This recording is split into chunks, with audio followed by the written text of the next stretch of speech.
ప్రాంతం పాడేరు మండలం మోదాపల్లి పంచాయతీ పందిదోర్లు గ్రామంలో ఉన్నాము. ఇక్కడ మంచినీటి సౌకర్యం లేక గిరిజన మహిళలు తీవ్ర ఇబ్బందులు ఎదుర్కొంటున్నారు.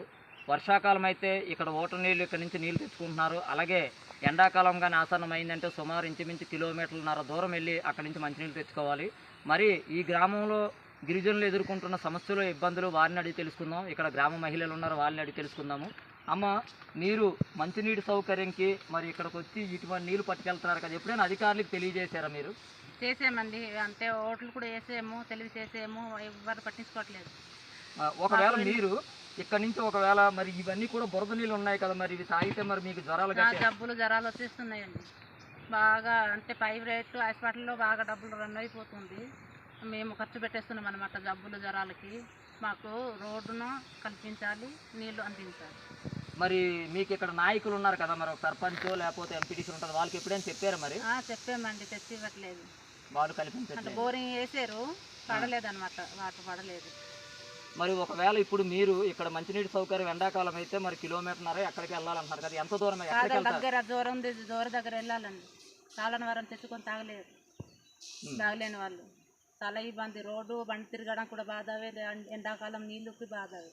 మరి మీరు ఒకవేళ ఇక్కడ నుంచి ఏంటంటే రేషన్ తీసుకోవాలంటే మీరు ఎంత దూరం వెళ్ళాలి? అంత కాదకి వెళ్ళాలి. మోదపల్లి పంచాయతీకి వెళ్ళిపోవాలండి తీసుకోవడానికి. ఎన్ని కిలోమీటర్లు ఉంటుంది? మరి మీరు నడిచి వెళ్ళాలా? నడిచి వెళ్ళాలి.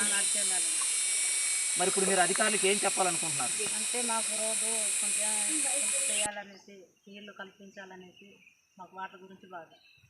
మరి ఇక్కడ మనం చూస్తున్నాము, నిజంగా నేడు స్వాతంత్రం వచ్చి ఏళ్ళు గడుస్తున్నా సరే గిరిజన ప్రాంతం అభివృద్ధి చెందలేదనుకుంటే దీనికి నిదర్శనం ఇదేనే చెప్పాలి. మరి ప్రభుత్వాలు మారుతున్నాయి కానీ మరి గిరిజనుల తలరాతలు అయితే మారట్లేదు అనే దానికి నిదర్శనం ఇదే.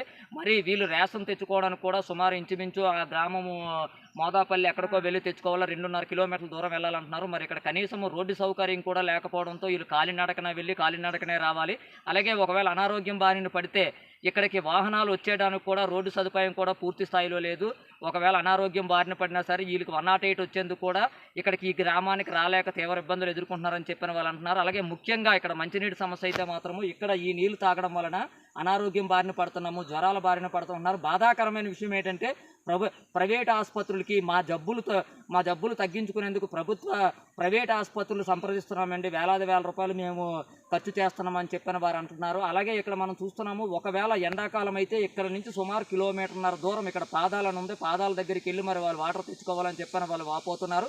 ఏదేమైనప్పటికీ కూడా ప్రభుత్వాలు అయితే మాత్రము గద్దెనెక్కక ముందు అయితే మాత్రము గిరిజన ప్రాంతాలు అభివృద్ధి చేస్తాము, పూర్తి స్థాయిలో మౌలిక సదుపాయాలు కల్పిస్తామని చెప్పడమే తప్ప పూర్తి స్థాయిలో అయితే ఇప్పటి వరకు కల్పించలేదనేది మనకి నిదర్శనం ఇదే కనిపిస్తుంది. మరి ఇప్పటికైనా సరే సంబంధిత అధికార యంత్రాంగము అలాగే నాయకులు కూడా మేల్కొని ఇక్కడ ఈ గ్రామంలో పడుతున్న గిరిజనులు, పాపం గిరిజన మహిళలు ఎన్ని అవస్థలు పడుతున్నారో మీరే చూడండి. ఈ రోడ్డు బాగులేకపోయినా సరే అక్కడి నుంచి పిల్లలు పెద్దలతో వచ్చి ఇక్కడ నీళ్లు మోసుకుంటున్నారు. మరి ఇప్పటికైనా సరే అధికార యంత్రాంగము నాయకులు మేల్కొని వీళ్ళకి మంచినీటి సౌకర్యము అలాగే రోడ్డు సౌకర్యం కల్పించాలని చెప్పని ఆయా గ్రామస్తులు కోరుతున్నారు. మరి గిరిజన సమస్యలు పరిష్కారం చేస్తానన్న ప్రభుత్వాలు స్పందించి వీళ్ళ సమస్య పరిష్కారం చేస్తారా లేదా అనేది ప్రశ్నార్థకంగా మారింది.